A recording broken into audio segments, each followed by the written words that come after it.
بسم الله الرحمن الرحيم والصلاة والسلام على أشرف المرسلين. Salam alaikum, bonjour tout le monde. Aujourd'hui, on va entamer le chapitre numéro 2, toujours fait système linéaire multivariable pour la représentation d'état des systèmes linéaires.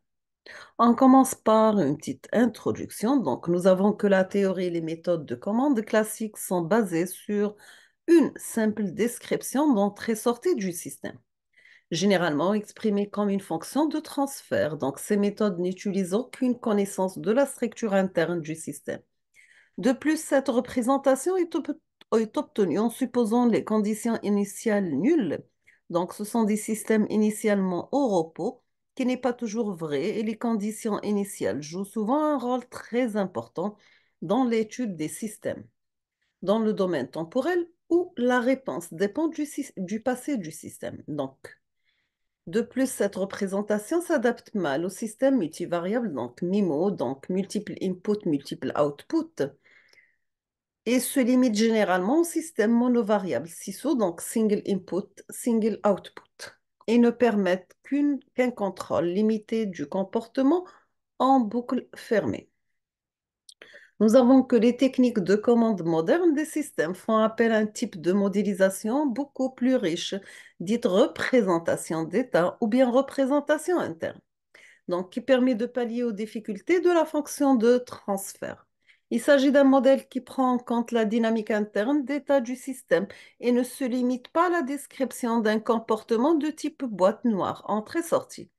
Il tient en compte des conditions initiales. Par ailleurs, bien que ce cours soit consacré à l'étude des systèmes linéaires invariants, signalant que la formalisme d'état est universel et s'adapte aussi au système SISO qu'au système MIMO, au système variant et invariant et au système linéaire et non linéaire.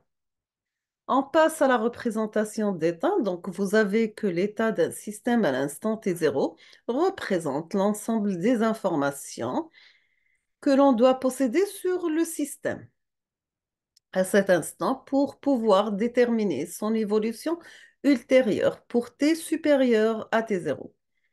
Donc, à partir de la seule connaissance de l'entrée ultérieure pour t supérieur à t0, la représentation d'état modélise la dynamique du système par un ensemble d'équations différentielles du premier ordre couplées avec les variables d'état et un ensemble d'équations algébriques combinant les variables d'état pour donner les variables de la sortie. Les systèmes dynamiques rencontrés en automatique peuvent être décrits par la représentation d'état suivante. Donc, vous avez x point de t égale f de x de t u de t et t, y de t est égal g de x de t u de t et t. Sachant que les fonctions f et g sont linéaires, vis-à-vis x de t, u de t ne dépend pas explicitement du temps t. Alors, le système est linéaire et invariant et sa représentation d'état prend la forme. Donc, vous avez x point de t égale ax de t plus b u de t, y de t égale cx de t plus d u de t. Donc, x de t appartient à R, donc c'est un vecteur d'état. L'u de t appartient à R d'ordre M, donc c'est un vecteur d'entrée. Y de t appartient à RP, donc c'est un vecteur de sortie. A appartient à R par NB, donc c'est une matrice d'état ou matrice dynamique. B appartient à R par N par P, par M, pardon, donc c'est une matrice d'entrée ou de commande. C appartient à R PN, donc c'est une matrice de sortie ou d'observation.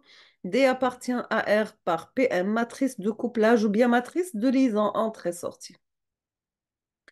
On passe maintenant à la représentation analogique des modèles d'état. Donc, soit la représentation d'état suivante. Donc, vous avez x point de t égale ax de t plus b u de t. Y de t égale cx de t plus d u de t. Voici le schéma analogique de cette représentation. Donc, c'est le suivant. Donc, vous avez le bloc B, A, l'intégrale C et D, les sommateurs, etc. et la dérivée. À la sortie, c'est Y de T, l'entrée U de T.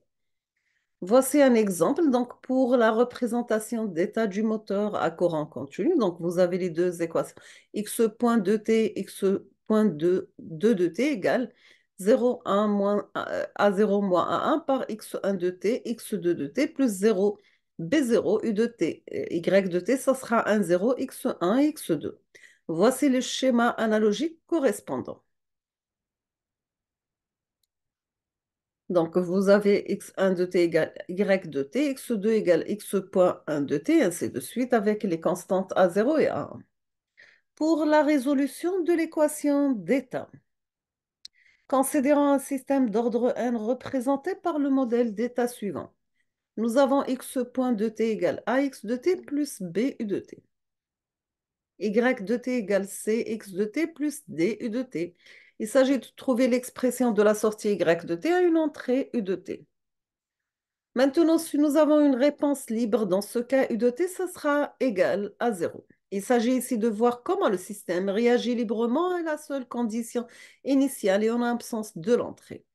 Le cas d'un système du premier ordre, donc nous avons la forme scalaire, donc soit le système du premier ordre pour n égale à 1 et à une seule variable d'état x de t donnée par l'équation d'état suivante. Nous avons x point de t égale ax de t plus b u de t, y de t égale à cx de t plus d u de t, avec a, b, c et d sont des scalaires constants. Le système autonome u de t égale à 0, dans ce cas, on aura x point de t égale à x de t. Donc, nous avons x point de t égale à moins a x de t égale à 0. Dans ce cas, on aura la dérivée de exponentielle moins at x de t par rapport à t égale à 0. Et on obtient à la fin que x point à l'exponentielle moins at par x de t égale à x de 0. Pardon. Finalement, on aura la réponse libre, ça sera x de t qui est égal à exponentielle at par x de 0. Voici le cas d'un système d'ordre élevé, donc avec sa forme matricielle. Dans ce cas, x point, ça sera x point égal à ax. Et par analogie au cas scalaire, on définit l'exponentielle d'une matrice carrée A d'ordre n de la façon suivante. Donc, vous avez l'exponentielle de A, donc on a vu déjà ça la vidéo précédente. Donc, toujours, maintenant, si vous avez exponentielle a égale à la somme de k égale à 0 à l'infini, de a d'ordre k sur k factoriel. Pour exponentielle at, ce sera la somme de ak a à la puissance k par t d'ordre k sur k factoriel. Et on peut montrer que la solution de l'équation de 4, donc x point égal à ax, ça sera x de t qui égale exponentielle at par x de 0.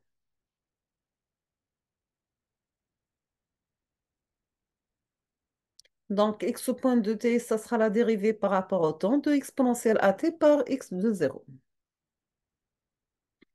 Et on obtient que la matrice phi de t qui est égale à exponentielle at est dite matrice de transition d'état. Et on aura x de t est égal à phi de t par x de 0.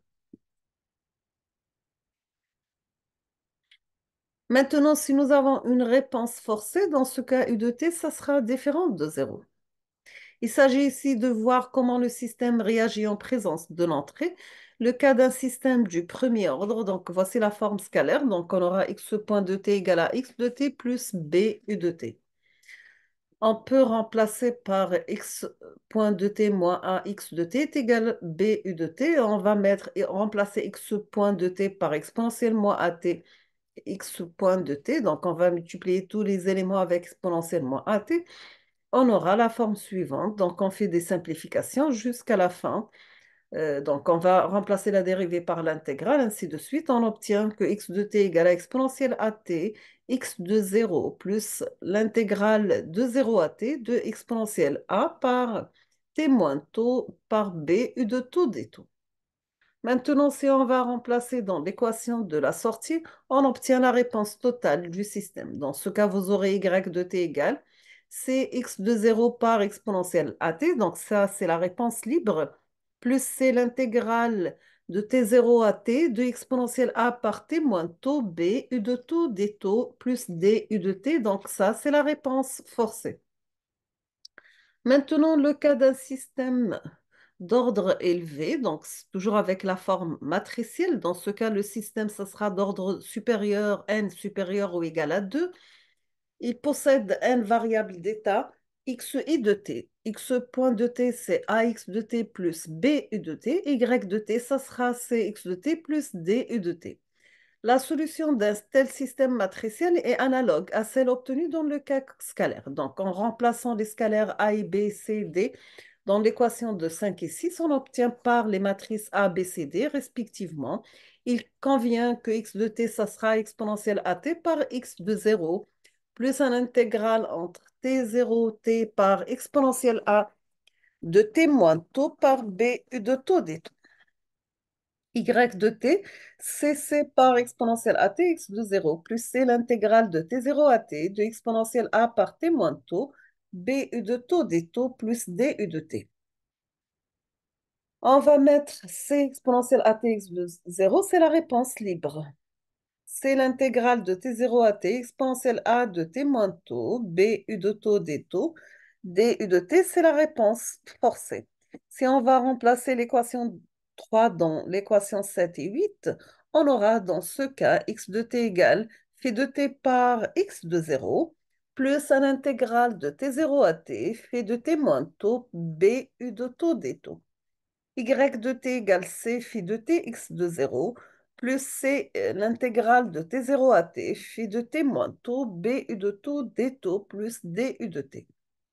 Toujours nous avons le problème de la résolution des équations de tas se ramène au problème de calcul de la matrice de transition. Donc avant de décrire différentes méthodes pour l'obtention de la matrice de transition, voici quelques propriétés de cette matrice. Donc, pour les propriétés de la matrice de transition d'état, vous avez phi de 0 égale exponentielle a par 0. Ça sera la matrice identité. Deuxièmement, nous avons phi de t égale à exponentielle at. Donc, ça sera exponentielle moins at à la puissance moins a égale phi de moins t à la puissance moins 1. Donc, phi de moins 1 de t est égal phi de moins t. Et phi de t1 plus t2, ça sera exponentielle a par t1 plus t2. Donc, exponentielle at1 par exponentielle at2 est égal phi de t1, phi de t2, est égal phi de t2 par phi de t1. Et phi de t d'ordre n, donc, est égal à phi nt, phi de t2 moins t1 par phi de t1 moins t0, ça sera phi de t2 moins t0 égale phi de t1 moins t0 par phi de t2 moins t1. Maintenant, pour le calcul de la matrice de transition d'état, il existe plusieurs méthodes pour le calcul de transition phi de t qui est égal à exponentielle at. On va commencer par la méthode du développement en série. Donc, si vous avez une matrice A qui est nulle potente d'ordre K, c'est-à-dire il existe un K supérieur ou égal à 1, tel que pour K fois A à la puissance R égale à 0. Dans ce cas, on peut calculer la matrice de transition par la somme de séries suivante.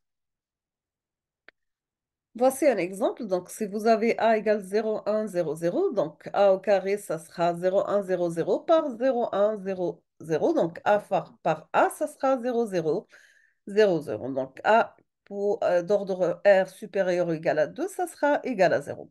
Et l'exponentielle at, ça sera une somme de A d'ordre I par T d'ordre I sur T factoriel. La somme varie de 0 à l'infini, donc on aura à la fin un T 0, 1. La deuxième méthode, c'est la méthode ce qu'on appelle de transformer de la place. Si vous avez une équation de Tamm la forme x point de t égale à ax de t plus b e de t, on va poser u de t égale à 0. On aura x point de t égale à x de t. Dans ce cas, la transformée de la place de x point de t, c'est la transformée de la place de ax de t. Donc, c'est s x de s moins x de 0 égale à x de s.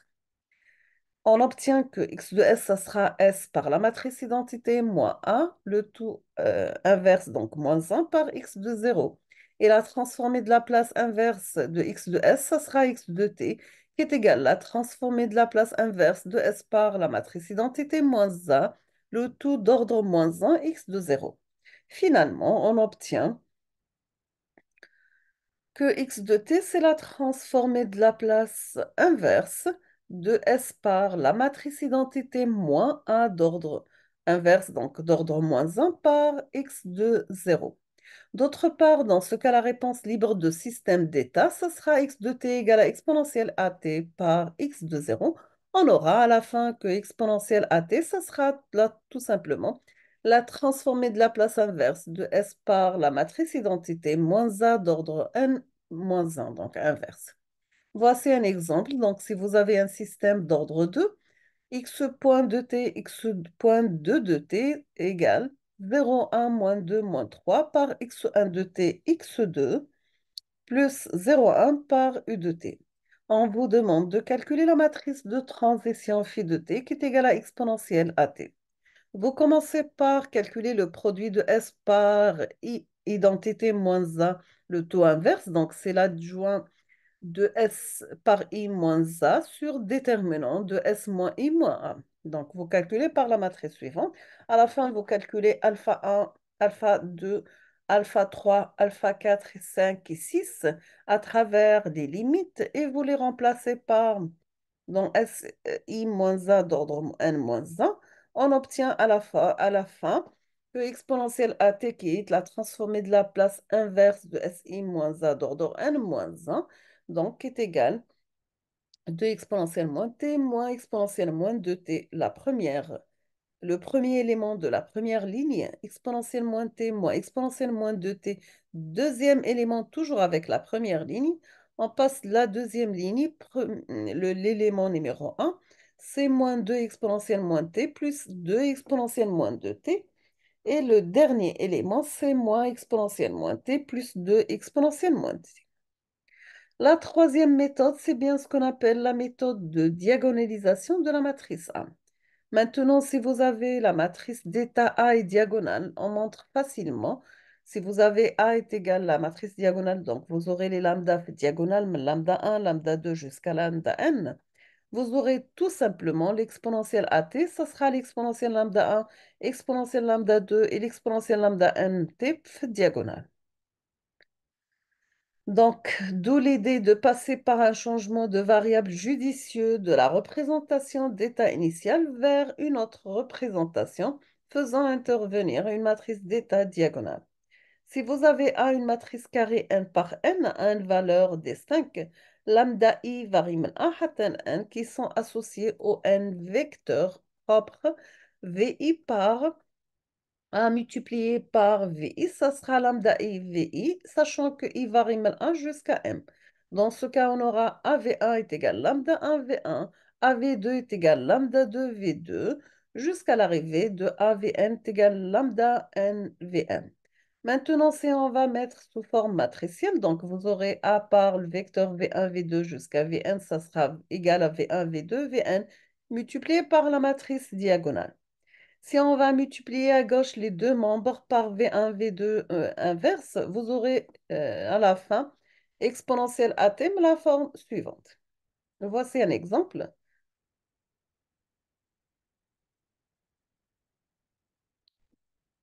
On vous demande de calculer la matrice de transition exponentielle A avec A égale 0, 1, moins 2 et moins 3. On va commencer par les valeurs propres.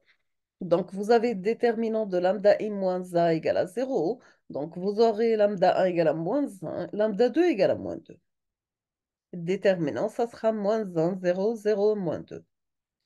On va poser Z égale Z1, Z2 transposé, V1, V égale V1, V2 transposé, les deux vecteurs propres associés aux valeurs propres lambda 1 et lambda 2 respectivement. Donc, vous aurez AZ égale lambda 1 à Z. Dans ce cas, vous aurez Z1 égale à 1 et Z2 égale à moins 1. Z, ça sera 1 et moins 1 transposé. Maintenant, vous avez AV est égal lambda 2V. Dans ce cas, vous posez, vous aurez V2 égale à 2. Dans ce cas, Z1 égale à moins 1. Et V, ça sera moins 1 et 2 transposé. Vous aurez donc à la fin P égale vecteur qui contient Z et W. Et point P moins 1, ça sera 2, 1, 1, 1. Vous pouvez passer par la vérification de PD par P-1 et à la fin, vous calculez exponentielle AT par P, exponentielle DT par P-1. La troisième méthode, c'est bien la méthode de Cayley-Hamilton. Cette méthode est basée sur le fait qu'une matrice est toujours solution de son équation caractéristique et vous avez que l'équation caractéristique de la matrice A de dimension n par n et déterminant de lambda i moins a qui est égal lambda n plus an moins 1, lambda n moins 1 plus lambda 1 a1 lambda plus a0 égale à 0. Toujours avec la condition suivante qui est égale à 0 et an sera égal à 0.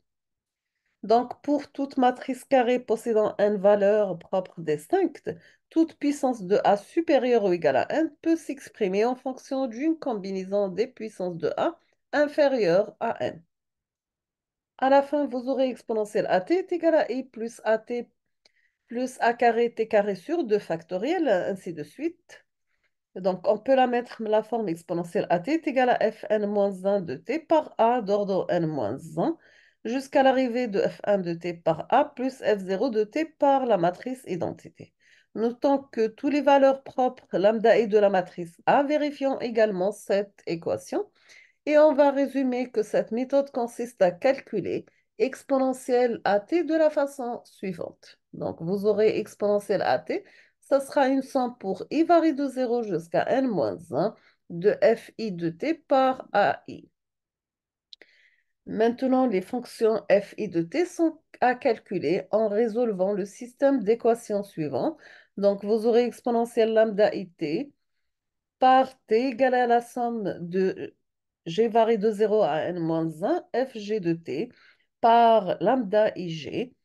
Voici un exemple pour vérifier, pour confirmer vos connaissances. Donc, vous avez a égale 0, 1, moins 2, 3. On vous demande de calculer la matrice de transition phi de t égale à exponentielle at. Donc, on a les valeurs propres de A, c'est lambda 1 égale à moins 1, lambda 2 égale à moins 2. Vous aurez dans ce cas exponentielle AT, c'est la somme de I varim 0,1 de FI de T par A d'ordre I. Donc, ça sera F0 de T par I plus F1 de T par A. Et vous obtenez à la fin exponentielle AT, ça sera F0 de I plus F1 de T par A. Et vous aurez la matrice suivante. On va s'arrêter ici aujourd'hui. On termine la suite dans les prochains cours, Inch'Allah. Donc, je vous remercie infiniment pour votre attention. N'hésitez pas si vous avez des questions et à la prochaine vidéo.